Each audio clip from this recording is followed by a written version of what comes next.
दोस्तों, उपराष्ट्रपति जगदीप धनखड़ को सीजीआई बीआर गवई ने मुंह तोड़ जवाब दिया है। साथ में मोदी सरकार को सीजीआई गवई ने यूके में बैठकर, लंदन में बैठकर सबक सिखा दिया है। न्यायपालिका पर, सुप्रीम कोर्ट पर कब्जा पाने की कोशिश सरकार काफी समय से करती आ रही है, जिस पर अब सीजीआई गवई का जो दो टूक बयान आया है, जो दो टूक जवाब आया है, उससे बौखला गई है मोदी सरकार। पूरा मामला बताऊंगी आगे आपको, तो आखिर तक वीडियो में मेरे साथ बने रहे। नमस्कार, मैं हूं आपके साथ अदिति और आप 4 PM देख रहे हैं। दोस्तों, सरकार काफी समय पहले से ही जजों पर, सुप्रीम कोर्ट पर कंट्रोल पाना चाह रही है। सुप्रीम कोर्ट सरकार को फटकारे, इसके जगह पर सरकार न्यायपालिका को फटकारना चाहती है। वो तो बीजेपी थर्ड टर्म में सरकार तो बनाई है, लेकिन बीजेपी मेजॉरिटी में नहीं आ पाई, इसीलिए न्यायपालिका पर मोदी सरकार कब्जा जमा नहीं पाई। लेकिन कोशिश पूरी तरीके से जारी है, वरना जजों की नियुक्ति प्रक्रिया को सरकार अपने हाथों में लेना चाहती है। इसे लेकर के पहले भी बवाल सरकार मचा चुकी है।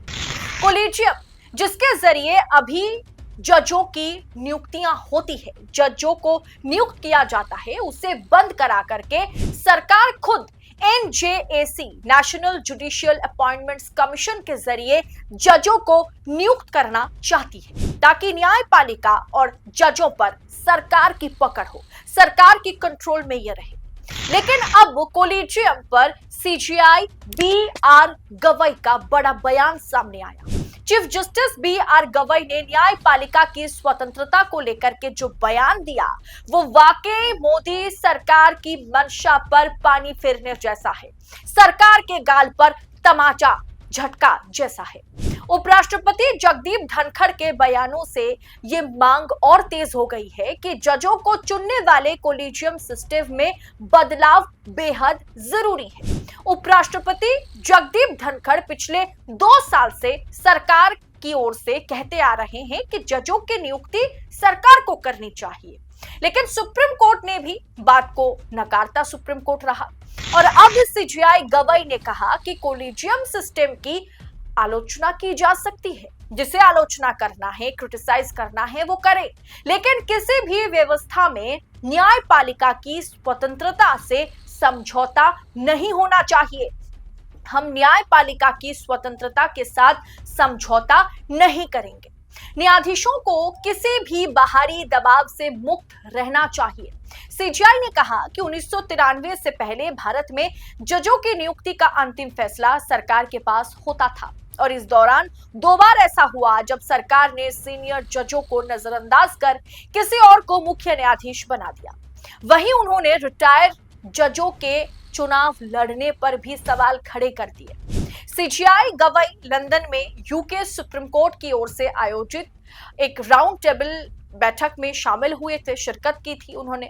इस चर्चा में भारत से जस्टिस विक्रम नाथ, यूके के सुप्रीम कोर्ट के जज बोरोनेस कार और जॉर्ज लेगोट भी शामिल थे। गवई ने बड़े बड़े जजों के साथ बैठकर के ये बताया कि 2015 में सुप्रीम कोर्ट ने national judicial appointment commission NJAC कानून को रद्द कर दिया, क्योंकि यह न्यायपालिका की स्वतंत्रता को कमजोर करता है, जो मोदी सरकार लेकर के आई थी। ये केंद्र सरकार ने कोलिजियम की जगह लागू करने की कोशिश कर रही थी, लेकिन NJAC अगर लागू हो जाता, अगर सरकार जजों की नियुक्ति करती, तो फिर कहीं ना कहीं आगे चल के हम ये देखते कि स्वतंत्रता, जो न्यायपालिका की स्वतंत्रता है, जो सुप्रीम कोर्ट की आजादी है, उस पर कहीं ना कहीं उसके साथ ये खिलवाड़ साबित होता है। इसीलिए 2015 में ही सुप्रीम कोर्ट ने इसे खारिज कर दिया था। सरकार जो NJAC लागू करना चाहती थी जजों की नियुक्ति को लेकर के, और हम अब भी इसे लागू करने नहीं देंगे, क्योंकि कोलिजियम प्रोसेस जो है वो NJAC के मुकाबले में काफी ज्यादा, आप कह सकते हैं कि क्लीन है, क्योंकि यहाँ पे जजों की पैनल द्वारा जजों की नियुक्ति की जाती है, ना कि सरकार जजों की नियुक्ति करती है। लेकिन वो यहीं पर नहीं रुके। उनसे जब रिटायर्ड जजों के चुनाव लड़ने पर सवाल किया गया तो सीजीआई गवई ने कहा कि रिटायरमेंट के बाद जजों का सरकार से कोई पद लेना या चुनाव लड़ना गंभीर नैतिक चिंता का विषय है। इससे जनता में यह संदेह जा सकता है कि फैसले भविष्य की पद लाभ की उम्मीद में दिए गए थे। जैसे अरुण जेटली ने कहा था कि pre retirement judgments are influenced by the post retirement jobs, यानी फैसला जो जज कोई भी फैसला रिटायरमेंट से पहले लेते हैं वो रिटायरमेंट के बाद उन्हें सरकार क्या पद देगी उस पर निर्भर करे, ये उचित नहीं है।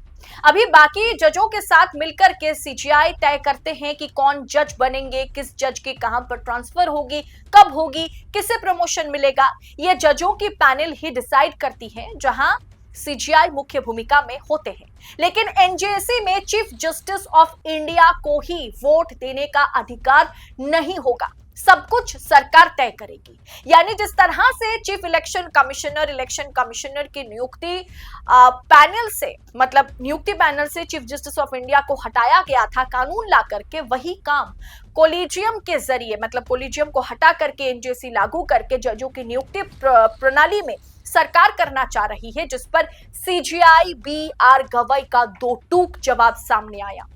क्योंकि इस मुद्दे पर सरकार की ओर से बैटिंग जो है वो जगदीप धनखड़ कर रहे थे, और कहीं ना कहीं जगदीप धनखड़ के एकदम सीधा सपाट शब्दों में सीजीआई गवई ने कह दिया है कि कोलिजियम प्रक्रिया है और आगे भी कोलिजियम प्रोसेस के जरिए जजों को चुने, मतलब जजों की नियुक्तियां होंगी। इसमें सरकार की दखलंदाजी सुप्रीम कोर्ट को, जजों को मंजूर नहीं है। अब आप बताइए, अगर जजों को सरकार नियुक्त करेगी, क्या वो जज रूलिंग पार्टी के खिलाफ फैसला दे पाएंगे? क्या सरकार को फटकार पाएंगे वो जजेस? उल्टा तो सरकार ही कहीं ना कहीं आगे चल के, अगर एनजेसी लागू हो जाए, कोलिजियम हट जाए, सरकार के जरिए जजों की नियुक्ति होने लगे, तो कहीं ना कहीं सरकार ही जजों को, कोर्ट को, न्यायपालिका को डांटती हुई नजर आएगी, फटकारती हुई नजर आएगी। क्या ये आपको मंजूर है? आप अपनी राय कमेंट बॉक्स में हमारे साथ साझा जरूर करें। और सीजीआई बी.आर. गवई ने सरकार को और साथ ही साथ जगदीप धनखड़ को जो जवाब दिया है, जो मुंह तोड़ जवाब दिया है, उस पर आपकी राय क्या है? कमेंट बॉक्स में अपनी राय हमारे साथ साझा जरूर कीजिएगा। ऐसी तमाम खबरों को यूं ही पाने के लिए 4 PM न्यूज नेटवर्क के साथ बने रहें। फिलहाल मुझे दीजिए इजाजत, इस रिपोर्ट में इतना ही। जल्द होगी मुलाकात। बहुत बहुत शुक्रिया आप सभी का। जय हिंद, जय भारत।